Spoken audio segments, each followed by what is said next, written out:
Hi everybody, welcome back to Bobby's Bucks, and today I have my saddle on.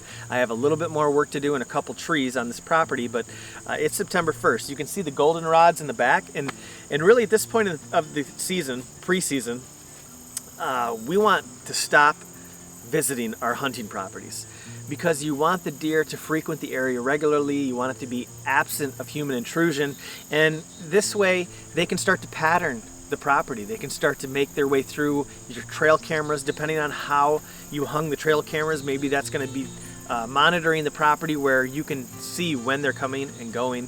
But let's talk about pressure. Why do I stop at September 1st? I try to get everything done, and that way there's different levels of pressure, and the deer can smell you. They know if a property is safe or not just by the scent. And if you're frequenting the area and you're putting your boots down on the ground, you're running your quads, this is teaching the deer to only come out at night. And that's not when we hunt. So you want the deer to be able to visit the area safely during the day with nothing spooking them. Now, different levels of pressure, like even say the neighbors run machinery, or deer can even get used to those kind of noises. Say there's kids or maybe there's people riding bikes or something like that. Deer will circumvent these kind of areas to get through and enter and exit your property accordingly. Even trail cameras on a low level apply some pressure. Years ago we had trail cameras pointing at each other where we could see them activate in infrared, even low glows.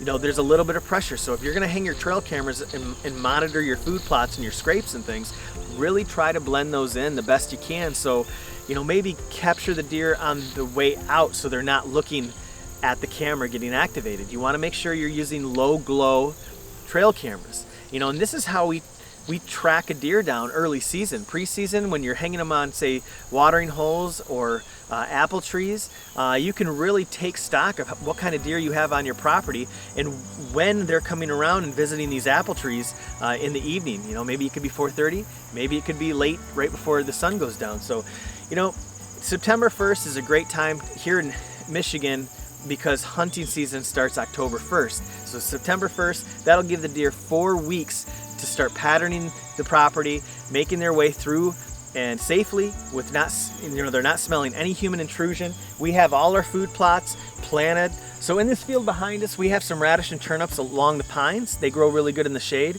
And then in the main area, we have some oats and some clover. The oats are gonna get eaten really fast. They're gonna come up quick. The clover is actually going to come in. We're gonna seed it, but we're gonna expect it to really come out next season when we're mowing. So I'm standing underneath this pear tree. This field over here to my right is oats, peas, and beans, winter peas and soybeans. And every year, we just switch the turnips and radishes. You're talking about 5 different foods, and eventually the oats will pop, and then the soybeans will come up, and then the winter peas, and all that stuff will die back, and then what's gonna be maturing is the turnips and the radishes. So deer always have a reason to come through the property.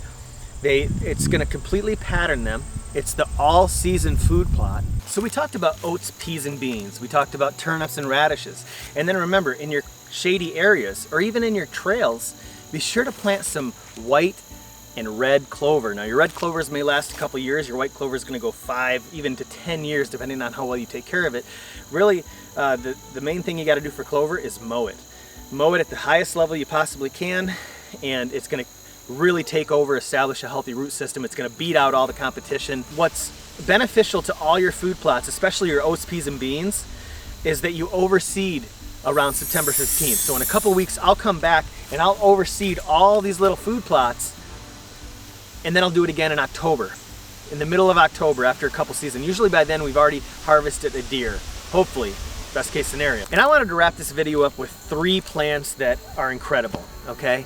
If you wanted to have a 3 plant rotation that's just really simple, September 15th, that's kind of like if you had a drought during the summer and you just couldn't get the seed to take, you come back and you overseed it all with winter wheat. That's a cereal grain, okay?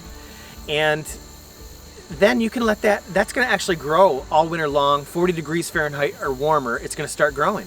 The following spring, it's gonna take off. You can let it grow chest high. And then you can come back maybe June, July, roll it, crimp it, it'll die. It'll actually emit a weed killer for about 2 weeks. After a couple weeks, throw in your radish and throw in your red clover. That's going to be a fast annual. Then in the winter, you'll have your radish. That is a 3-plant system. You can do it every year. And that's pretty much a system that will draw deer. It's incredibly simple.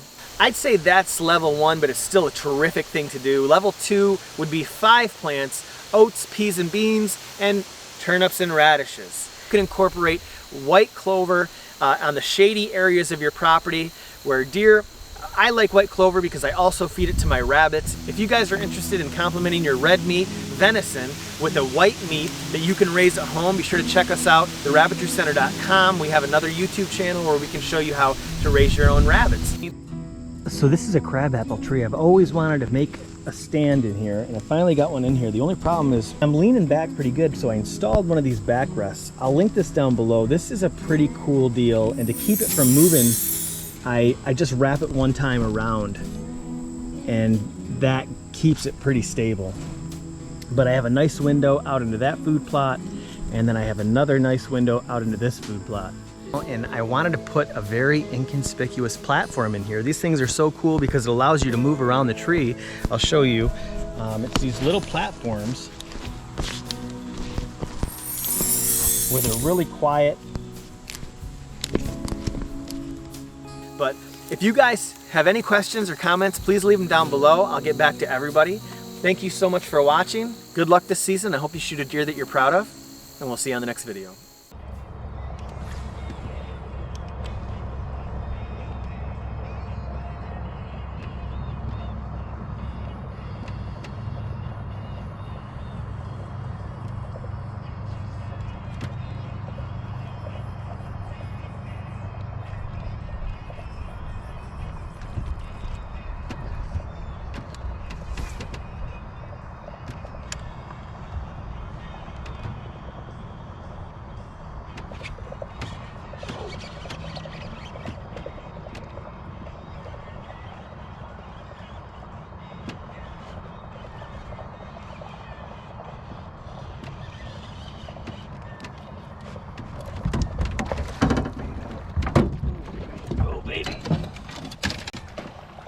Woo! Mamacita!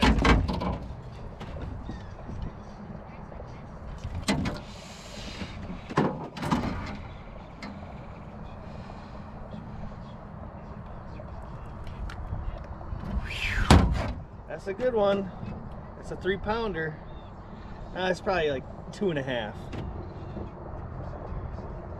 But cut them off this